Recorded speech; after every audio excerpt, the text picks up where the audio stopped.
Parents of murderers, how do you view your son/daughter now? My stepson killed one of his bullies in high school. He has a cleft palate, and it's a pretty bad one. All his life he's been bullied for it. His mother and I have done everything we could to stop the bullying, but it never ceased. We contacted administrators, moved, switched schools, tried everything. Eventually, we decided on an online homeschooling program. Unfortunately, one of his bullies from his last school knew where we lived. He'd come by and taunt my stepson regularly. My wife and I were never around because the kid would come while we were working. One day, after my son tried ignoring his previous taunting, the bully figured it must have been a good idea to break in and find him. He threw a brick through our back window, which was in the guest bedroom, and proceeded to attempt to enter. Now, I partially blame myself for what happened next. My son never knew his real father, and so since I've come in, I've done everything in my power to fill in, and we grew pretty close.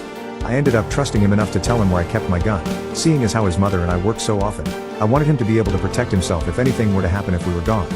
So, he grabs my gun, opens the door to where the bully was and shot him in the chest twice. He died before